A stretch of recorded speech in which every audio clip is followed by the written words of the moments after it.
Olá, caros amigos, caros telespectadores, estamos iniciando mais um programa Janela Aberta aqui pela nossa TV Nazaré. E o programa de hoje vai dar espaço a um assunto muito importante para nós, muito carinhoso para nós, que é sobre o simpósio de Mariologia que está acontecendo aqui na Faculdade Católica de Belém, no Centro de Ciência e Cultura de Formação Cristã. É um simpósio que vai acontecer, na verdade, de 19 a 21 de setembro, nesta semana, e podemos dizer, como a gente diz no popular assim, é um simpósio de peso, porque pessoas famosas, conferências extremamente importantes, com doutores, personalidades de fora, para falar sobre Nossa Senhora. Nós que estamos vivendo este clima de Círio, daqui falta o que, 20 dias para o Círio acontecer, nesse ano de 2017, então nós já estamos vivendo esse clima de Círio e a Faculdade Católica resolveu fazer um simpósio sobre Mariologia. E para falar sobre o simpósio e sobre temas de Mariologia, nós convidamos duas pessoas famosas, podemos dizer assim, para estar aqui conosco no programa de hoje. O padre Wirenberg, que é mariólogo, que já esteve aqui conosco outras vezes. Seja bem-vindo, padre Wirenberg, boa noite, obrigado por ter vindo mais uma vez à Janela Aberta.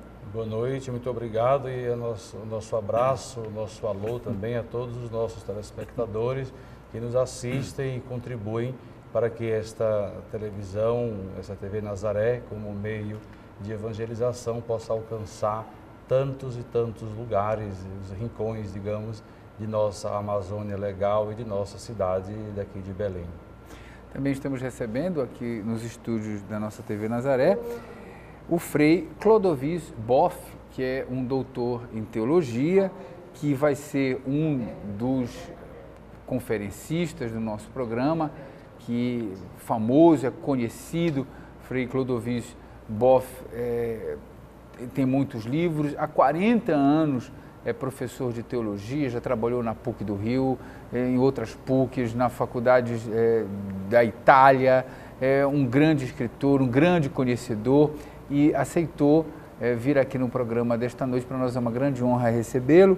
Frei Clodovis Boff, muito obrigado por você ter aceito vir aqui no Janela Aberta desta noite. Seja bem-vindo.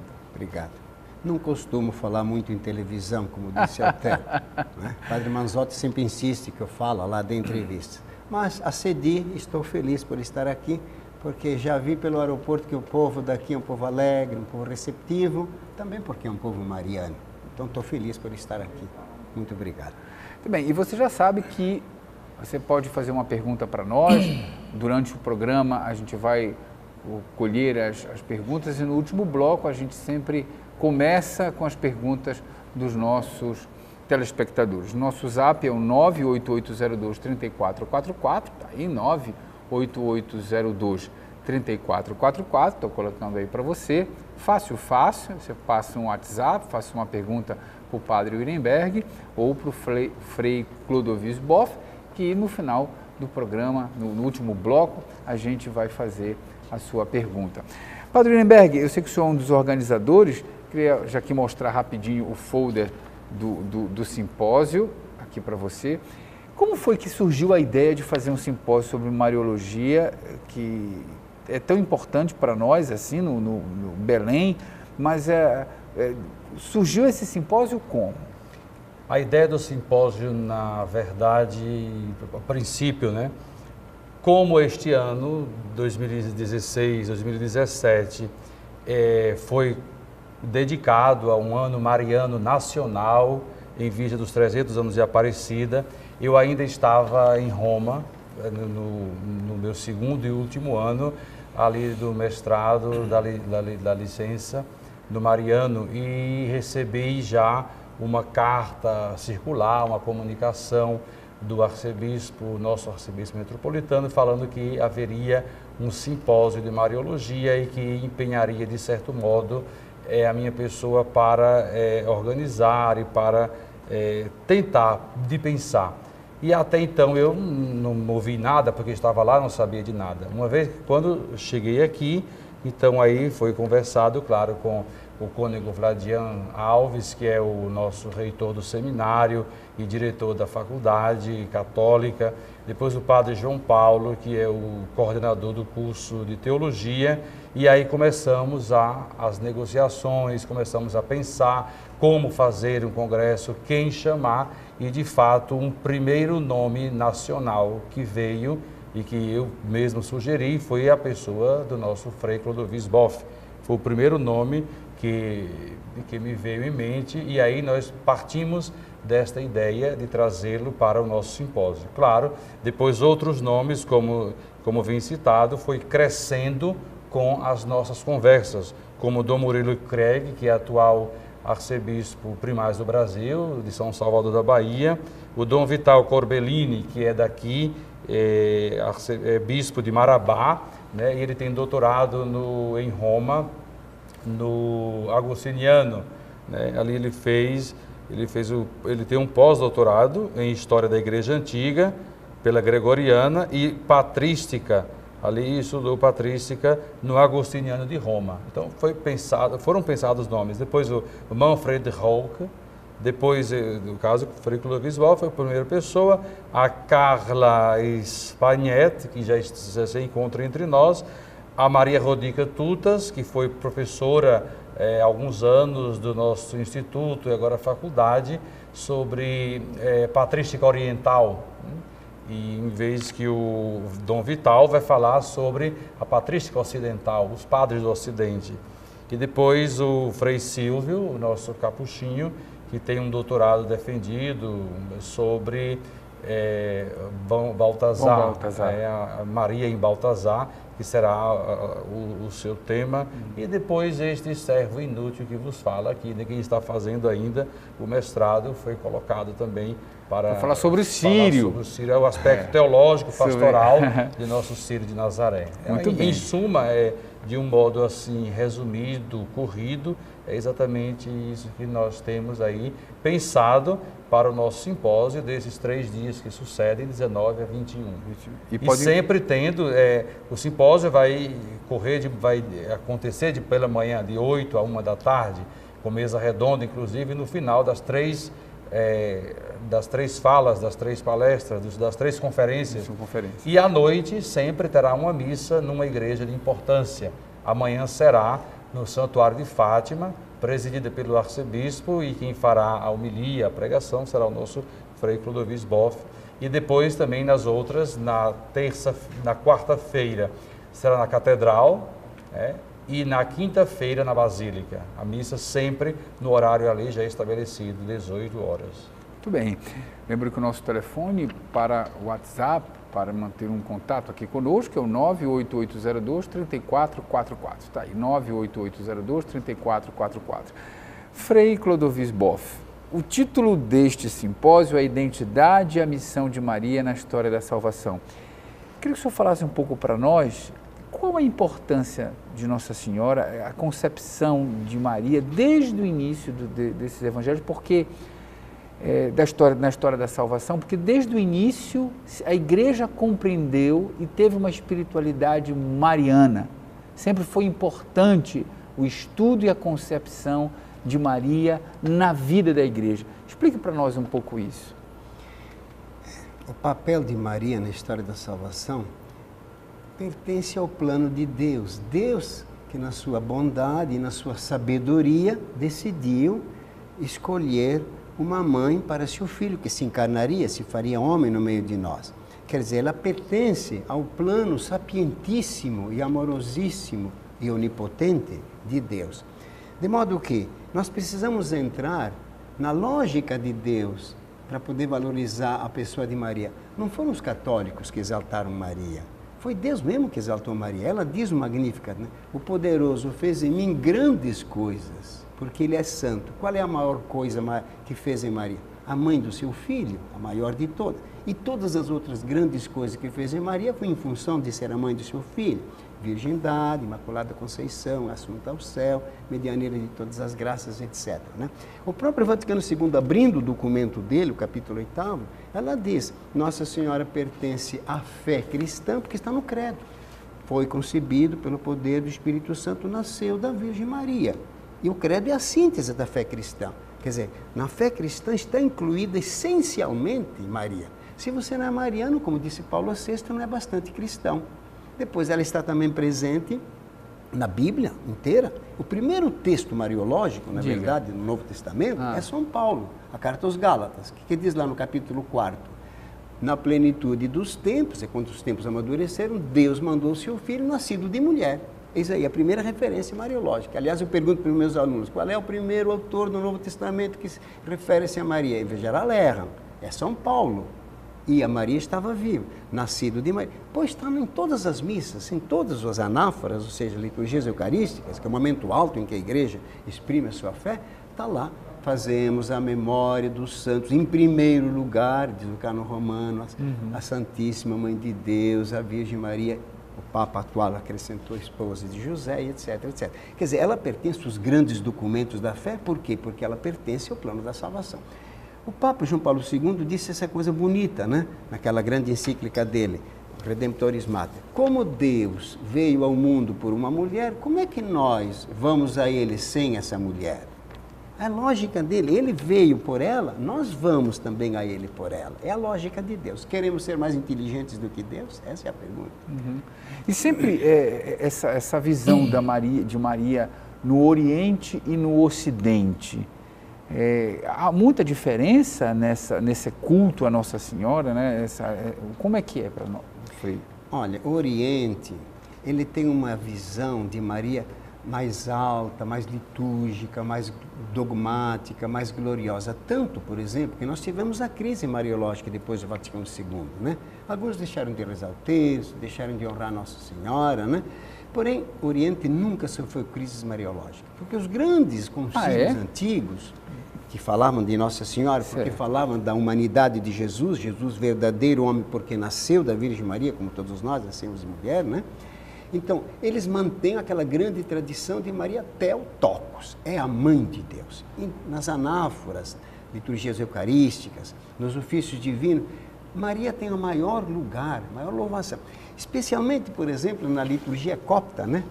A liturgia do Egito e também parte da Abissínia, tem duas anáforas inteiras marianas. Do começo ao fim se fala de Maria. Claro, a mãe do Messias, a mãe do Salvador, porque ela é grande e porque é a mãe de Cristo, né? Então, ela realmente tem uma presença grandiosa. Se você lê os romances de Dostoiévski, sempre aparece Maria, mãe de Deus, porque pertence ao cerne profundo do povo oriental, do povo russo, do povo grego, lá do povo também da Índia, que tem a tradição oriental. No Ocidente, Maria ficou mais uma figura da cultura, às vezes se sincretizou, como aqui no Brasil com Iemanjá, né? Não tem aquela pureza doutrinária que tem no Oriente, aquela grandeza. Por isso que ela também entrou em crise, em parte, né? Porque como era devedora da cultura, quando a cultura foi colocada em crise, a figura da mulher, etc., então a figura de Maria também sofreu os rebordos dessa crise. Recentemente, uma reportagem passou nos telejornais de vários ícones de Nossa Senhora no mundo inteiro, né? Isso significa que essa imagem da mãe representando nas culturas mostra essa capilaridade da fé em Nossa Senhora. Isso é uma coisa curiosa também, né, Frei?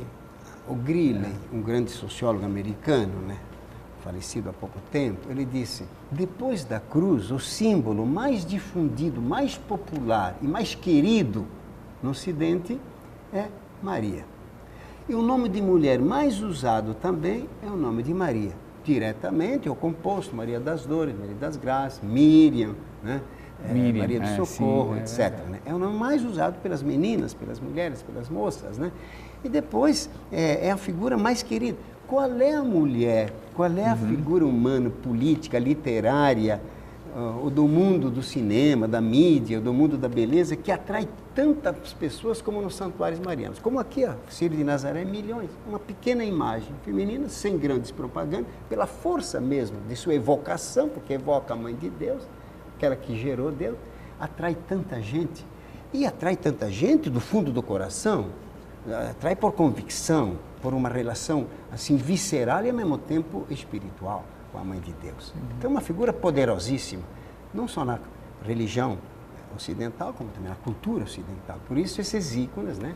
Essa Esses ícones exposição que de mais de levam 4 mil 4 ícones. mil e poucos ícones, né, ícones que de mostram Nossa e as pessoas se identificam com isso, né? Exatamente. Na Itália, quando o senhor estudou, né, estava estudando, o senhor chegou a estudar essa questão dos ícones da... Sim, porque nós tivemos aula lá da iconografia ou mesmo da liturgia bizantina, oriental, ocidental, os padres do Oriente, os padres do Ocidente, os padres siríacos, e aí também os padres que davam aula, os professores, apresentavam uma ou outra iconografia, e não somente, né? Porque também tem uma disciplina que era disciplina em estilo de, não de seminário, mas um pouco exigente, do leste europeu. Porque tem uma infinidade de santuários marianos no leste europeu que nós aqui não damos conta. Não damos conta, né? Não somente aquela de Tchetchoslováquia, na Polônia, mas da Hungria, mas de todos aqueles países ali, búlgaros, etc. Todos aqueles países têm o seu santuário próprio, particular, né? E tem a sua devoção, e tem a sua piedade popular. Há uma identidade, aquele povo, aquela nação, aquela gente, há uma identidade muito grande com Nossa Senhora e tem seus cantos, seus louvores, suas liturgias próprias ali. Do leste europeu e também, claro, se formos pegar aí de todas as culturas. Como eu falei uma vez aqui, um livro recentemente que saiu lá em Roma, era a procura, ou era a ricerca, a pesquisa da mulher hebreia. E esta mulher hebreia é Nossa Senhora. E é curioso, Frei Clodovis, que essas iconografias, essas questões de Nossa Senhora com a identidade do povo mostram a vida e Nossa Senhora se identificando com estes mais pobres, com os mais sofridos, ela sempre representa o rosto dos nativos, daquelas pessoas que estão ali. É como se fosse uma representação, olha, eu estou ali com ela está ali aqui comigo. Não passa um pouco por aí? Por isso talvez isso não é uma gasolina na devoção popular? Certamente, é o que chama enculturação, né? Maria se enculturou e se tomou as cores daquele povo. Pega, por exemplo, o Brasil, Nossa Senhora Aparecida, por que aparece negra? Claro, tem o fato de ter sido imergida no lodo do rio, quem sabe enegrecida pela luz das velas, né? Mas tem esse lado simbólico que o povo se identifica, porque no tempo que ela apareceu, 1717, faz hoje 300 anos, né? 2/3 dos brasileiros eram escravos, a maioria da população era escrava. Tu viu naquela imagem a sua própria figura, ela é como nós. Né? Ela é nossa mãe negra, nossa mãe, portanto, brasileira.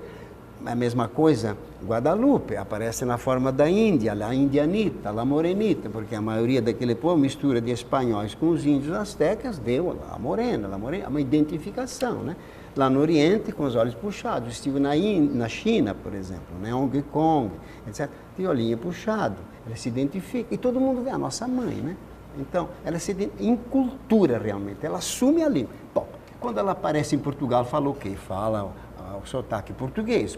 Em Fátima. Quando ela aparece lá na França, o dialeto dos Pirineus, que falava Bernadette a Vidente. Quando ela aparece em Częstochowa, fala a língua do lugar, né?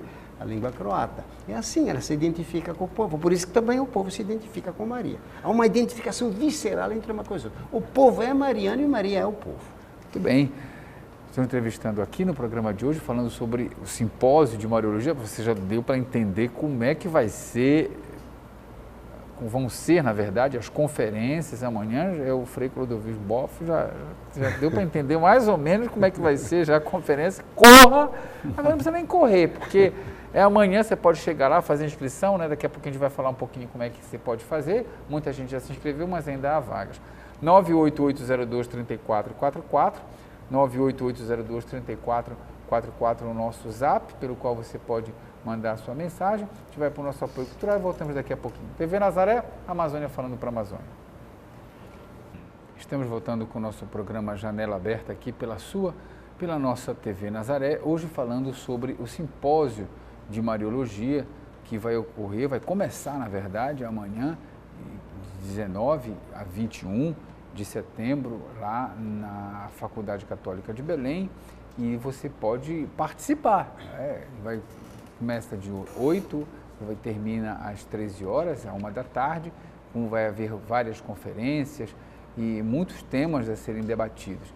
E nós estamos recebendo aqui o padre Wittenberg, que é mariólogo, estudioso do Círio de Nazaré, foi para Roma, estudou lá o Círio de Nazaré, está escrevendo ainda, vai terminar de apresentar a sua dissertação, muito famosa lá, inclusive fez muito sucesso, porque é um tema que lá não conhecem muito, né, mas ele então fez muito sucesso por lá.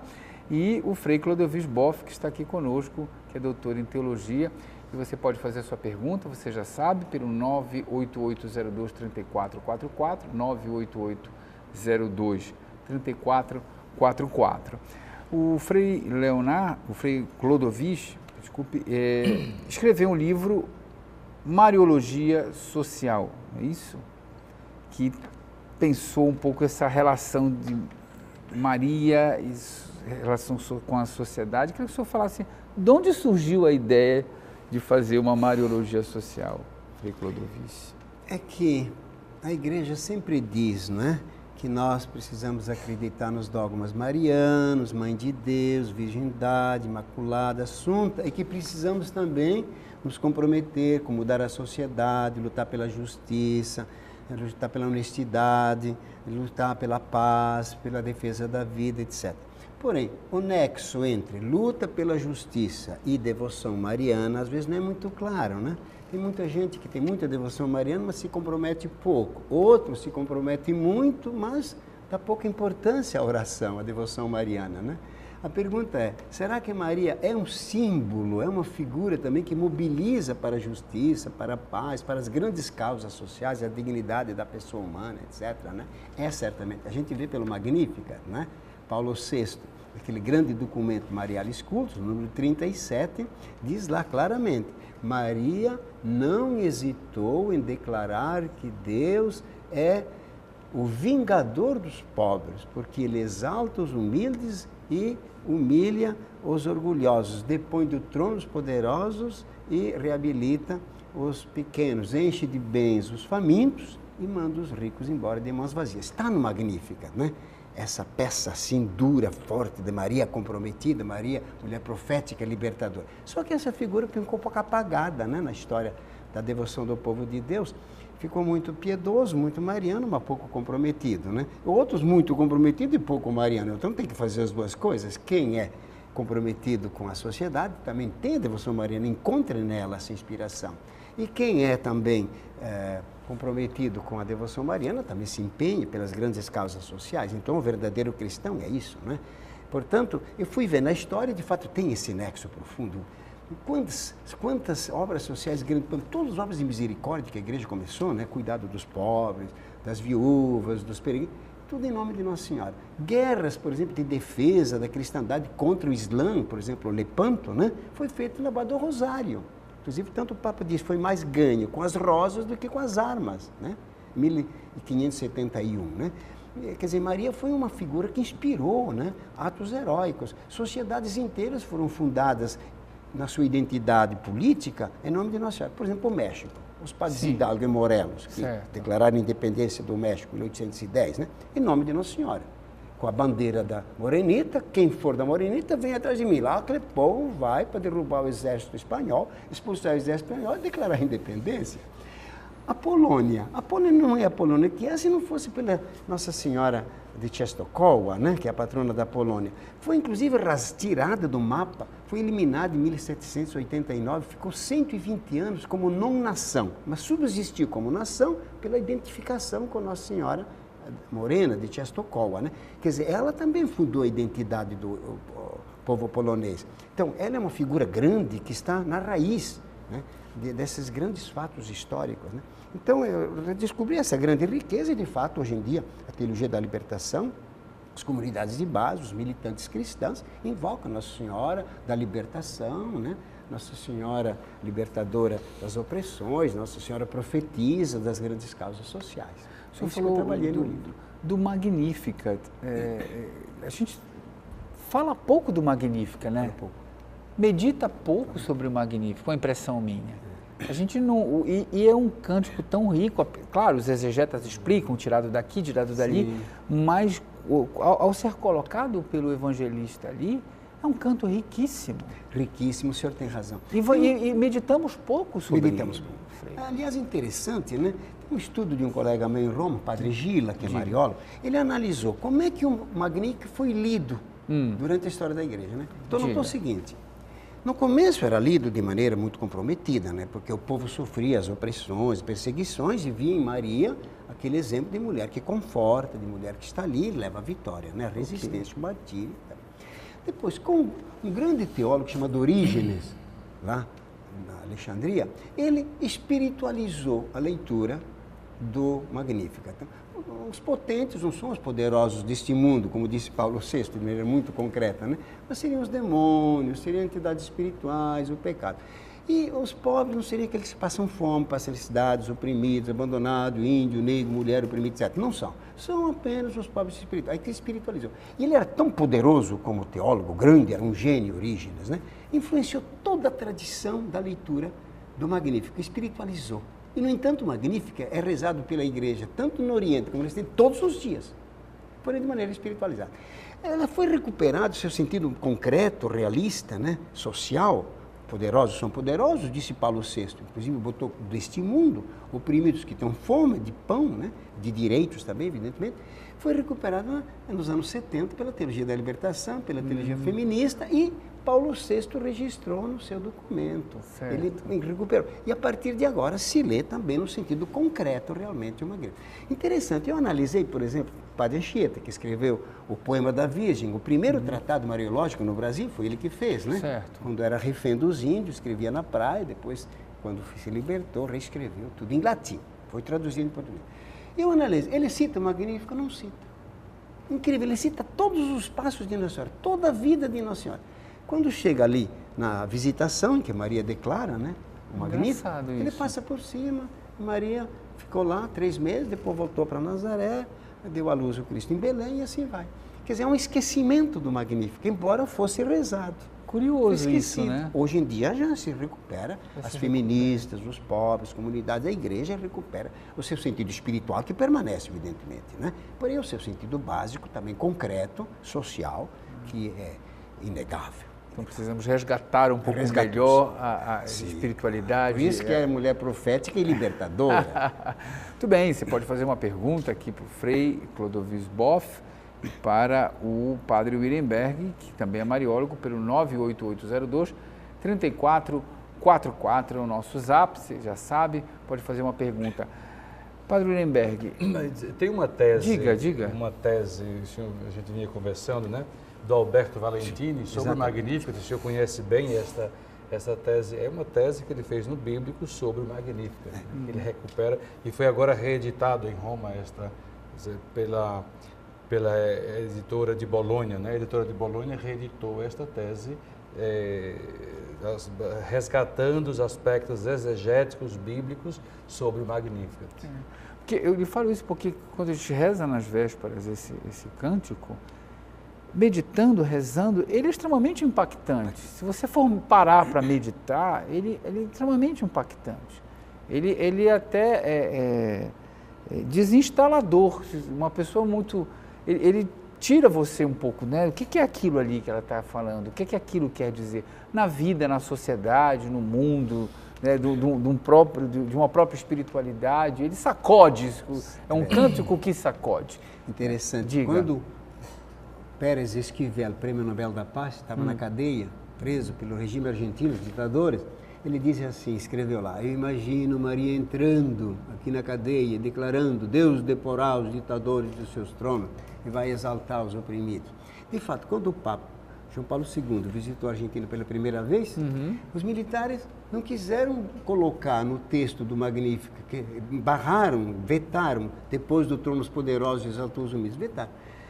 A igreja teve que intervir, mas está na Bíblia, como é que vocês vão tirar? Não podemos, porque claro que eles sentiam que aquilo se referia a eles. Né? Interessante, quer dizer, que impacta realmente, que toca, mexe, né? Quando é lido na sua expressão direta, né? É verdade. Muito bem. Padre Wierenberg, eu queria que o senhor falasse um pouco sobre as aparições. Tem muitas coisas para falar de Nossa Senhora. Aparições de Nossa Senhora, como é que o senhor estudou por lá, por Roma? É um tema que toca também muito esses assuntos, né, de Mariologia. E por falar em aparições, né, o grande mariólogo de renome internacional, René Laurentin, né, que estudou e aprofundou muito esse argumento, esse assunto, esse aspecto das aparições, e se dedicou muito, o senhor sabe disso, das aparições de Lourdes, né? E ele também fez um dicionário, que está traduzido em língua italiana, mas original em francês, as aparições, um dicionário próprio só sobre aparições, que está em língua francesa e em língua italiana, né? Ali claramente trata, recupera e fala das aparições, aquilo que diz o Catecismo da Igreja, com muita prudência, que as aparições de Nossa Senhora pertencem, né, e devemos ter respeito e devoção, porque é um sinal de Deus, é uma manifestação de Deus na vida da Igreja, na vida da sociedade, na vida do povo de Deus, de modo geral, mas as aparições de Nossa Senhora, elas, que dizem respeito, são aquilo que chama privado. Aparições privadas, como chama? A palavra, a de Cristo é pública, a de Nossa Senhora é oficial. É oficial, exato. O Cristo ressuscitado é a base de tudo. E depois as aparições de Nossa Senhora, ou outras aparições de santos, mas aqui falando de Nossa Senhora, são esta parte do que é aquilo que é privado, que faz parte de uma devoção privada, que não é pública, porque pública somente é de Jesus Cristo, ressuscitado. Nos evangelhos, como nós vemos narrados, os exegetas, aqueles que se dedicam exclusivamente ao estudo bíblico, sabem com muita propriedade desse estudo. E ao passo que tantas quantas aparições que nós temos, conhecidas, tradicionais, aprofundadas, estudadas, aprovadas pela Igreja, e aquelas que por acaso ainda venham a surgir, ela faz parte desse arcabouço privado, digamos assim. São revelações, a palavra que estava faltando, são revelações privadas, né?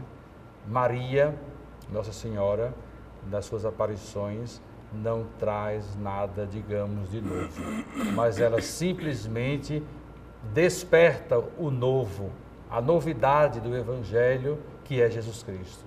E realmente manda, o que Nossa Senhora pede? A oração, a busca do Evangelho, a conversão. É exatamente isso que nós encontramos. Oração, conversão e o Evangelho, trazer o Evangelho para a vida. Daquilo que o Papa Francisco tanto insiste, né, quando ele diz assim: eu prefiro Maria como mãe, e não como aquela que manda recado, e não aquela como está lá, o que Nossa Senhora está me dizendo? Está lá, estou anotando, todo mundo nota. Não, mas é aquela mulher evangélica. Maria é a verdadeiramente crente,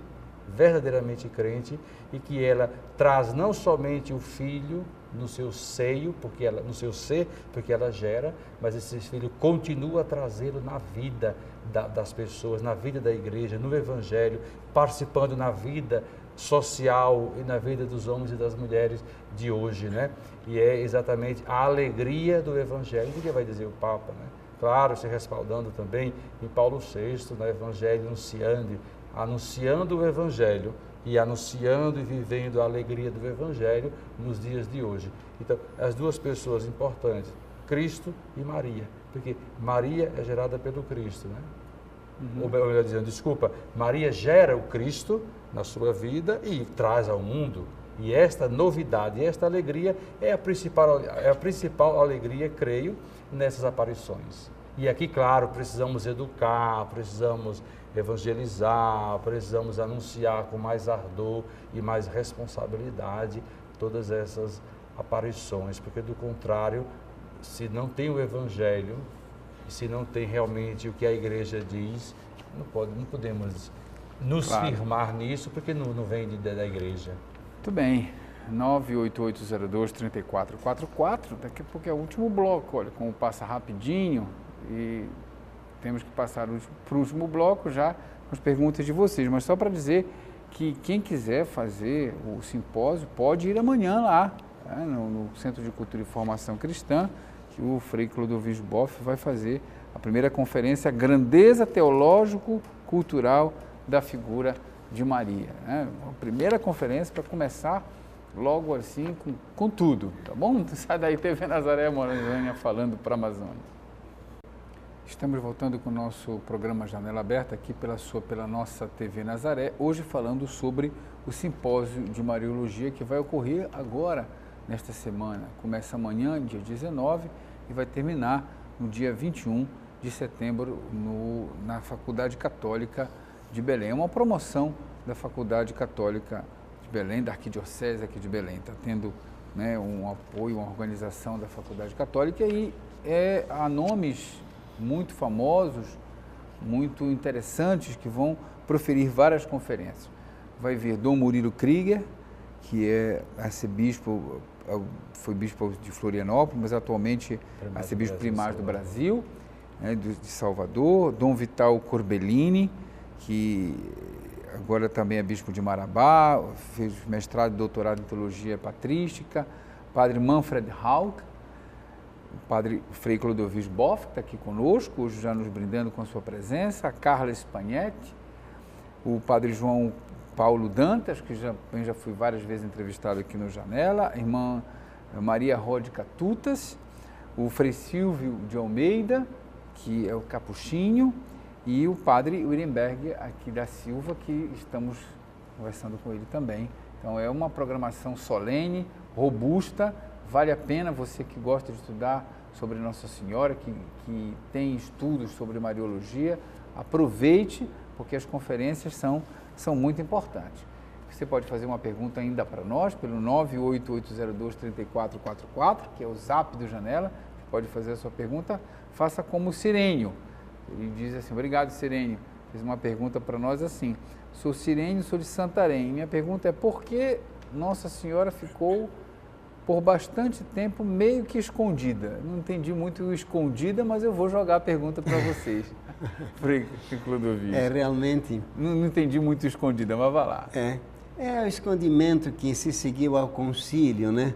Houve uma mudança muito grande. E na igreja, quando a gente muda de casa também, tem coisa que a gente não sabe onde botar, ou então dispensa, depois tenta recuperar, não é? Então a figura de Maria também sofreu certo abalo, ficou escondida. Mas agora, recentemente, graças a Deus, ela voltou de novo ao cenário. Mas tem que explicar direito, viu? Que esse escondimento nunca foi para o povo. O povo sempre continuou visitando os santuários, invocando a Nossa Senhora, rezando o seu terço, fazendo suas promessas. O povo nunca entrou em crise mariana, essa é a verdade. O povo mesmo simples, o povinho de Deus, né? Quem entrou em crise foi um pouco mais a elite, né? Os clérigos, os padres, sobretudo os teólogos, né? Que gostam muito de ideias, às vezes perdem contato com a vida do cada dia, a vida do cotidiano, né? Então, realmente, ficou escondida, né?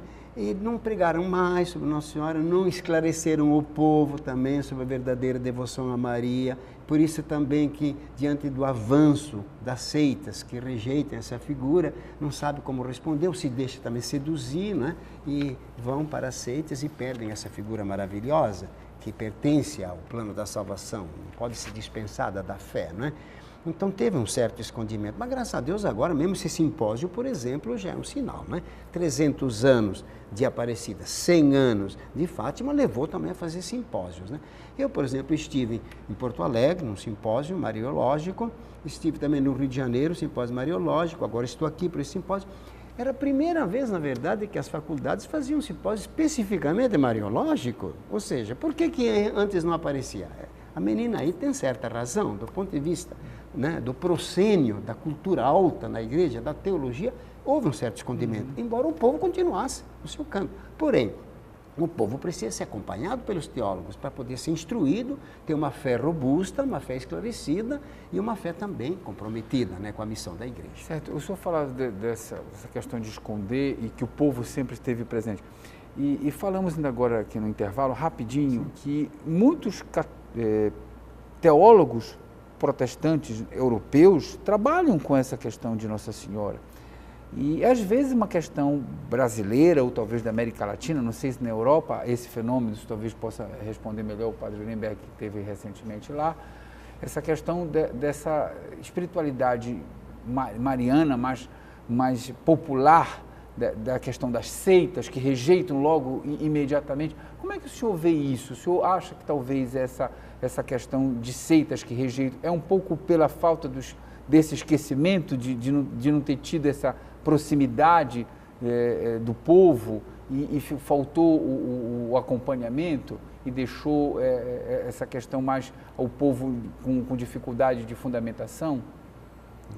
Olha, eu devo dizer pela minha experiência que eu fui professor durante 40 anos. Muitos alunos, inclusive protestantes, né? Pastores, na pós-graduação, no doutorado, porque eram obrigados a seguir o currículo da faculdade na PUC, e lá entra a parte de Mariologia. Quando você explica a figura de Maria na Bíblia, na história de salvação, eles se convencem. Eles dizem, não, é uma figura grande. Até me lembro de um aluno chamado Jairo, que ficou tão quase fanático de Nossa Senhora, né? Eles não dizem Nossa Senhora, mãe de Jesus, né? Que tudo que se referia a Maria, trabalhos, etc., ele queria fazer, tá frente. Ele dizia, eu não quero sair da minha igreja para ser católica, para ser devota em Maria. Eu quero trazer Maria para a minha igreja, a mãe de Jesus. Porque é a grande figura da fé, é a grande figura do seguimento, é a grande figura da graça. É isso que nós pregamos, a conversão, o seguimento, a graça, o poder da graça.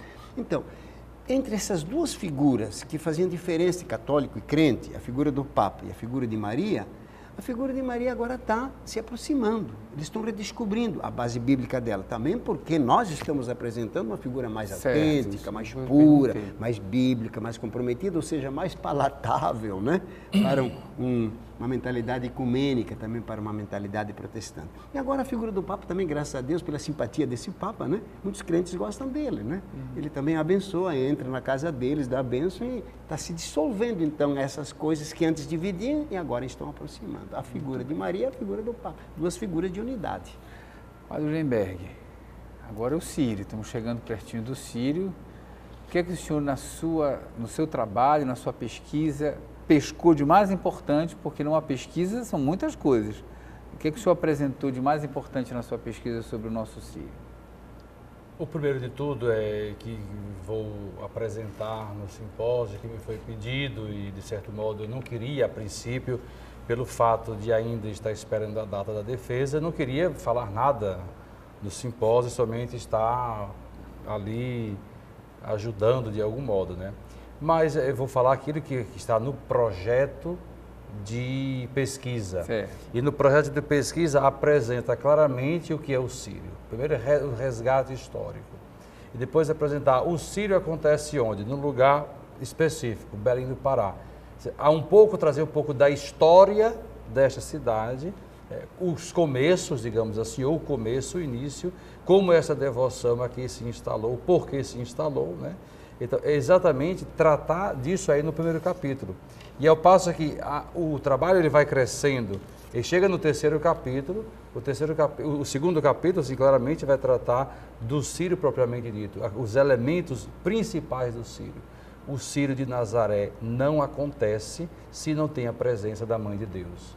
O principal ícone do Sírio é Nossa Senhora. E depois o Sírio não é nosso.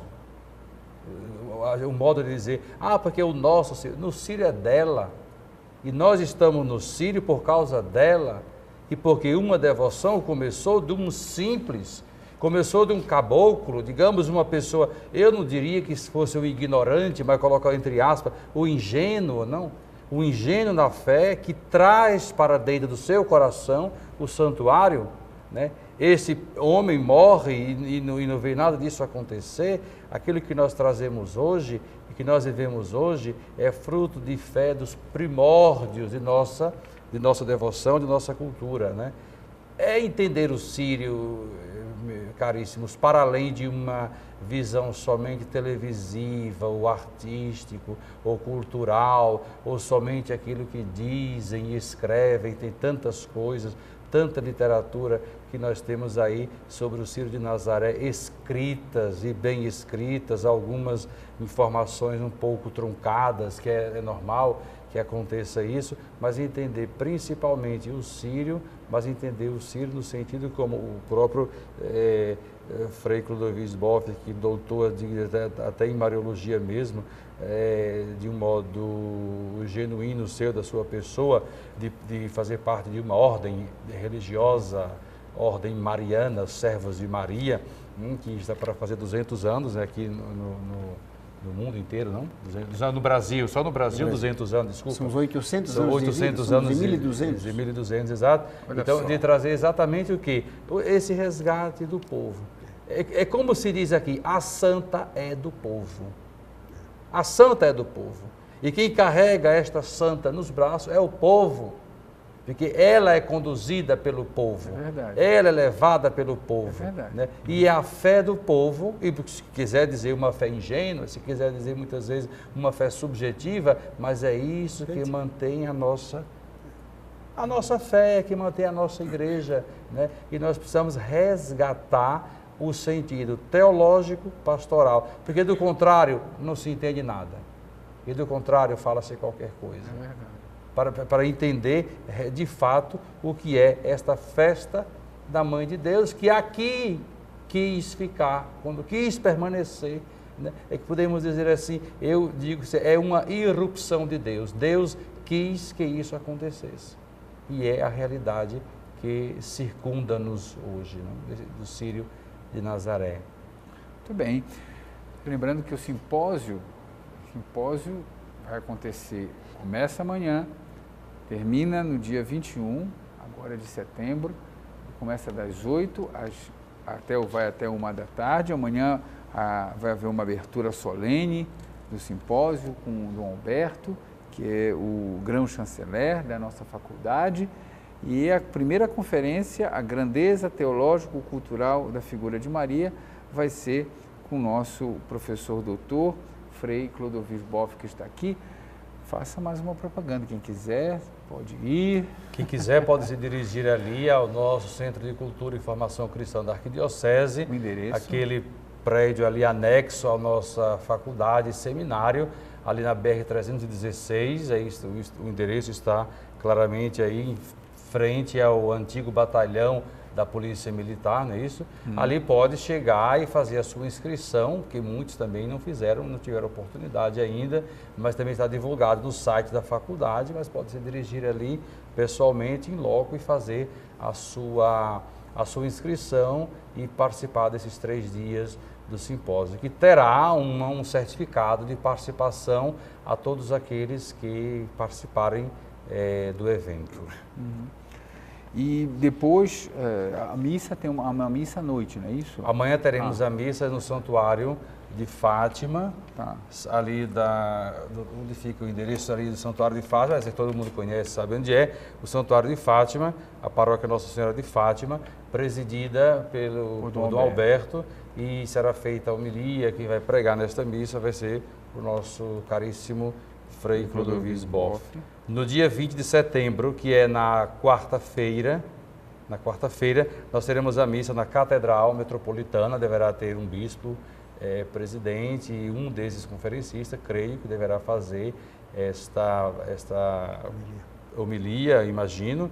E o dia 21 de setembro será o encerramento, e encerraremos exatamente Maria, Mãe da Igreja, no Concílio Vaticano II e em Paulo VI, isso aqui por Dom Murilo Krieg, que ele vai concluir com Maria, Mãe da Igreja, assim como o Concílio Vaticano II concluiu aquela sessão de 21 de novembro de 1964, aquela sessão sobre a Lumen Gentium, o documento da Igreja que Paulo VI declarou de modo proclamativo, dogmático, não sendo dogma, que Maria era mãe da Igreja, resgatando as fontes da Igreja, resgatando a patrística, etc. Ali o Papa declara Maria mãe da Igreja, também aqui nesse sentido, o Dom Murilo Krieg vai concluir esta conferência, esse simpósio, e imagino que ele vai presidir essa Eucaristia na Basílica Santuário no último dia, na quinta-feira, no dia 21 de setembro. E se eu não estou enganado, essa celebração da Nossa Senhora da Apresentação, no 21 de setembro, é a memória litúrgica de Nossa Senhora da Apresentação. Então, todos sintam-se convidados a participar, valorizar esse momento que foi preparado assim com tanto esmero, cuidado, carinho, também pela nossa faculdade, por todos aqueles que a integram, também pelos nossos seminaristas que estão trabalhando ali afinco ainda, nos últimos detalhes. Também a minha saudação a todos os seminaristas ali do nosso seminário São Pio X, também na pessoa do seu reitor, o cônego Vladian Alves. Tá certo. Muito bem.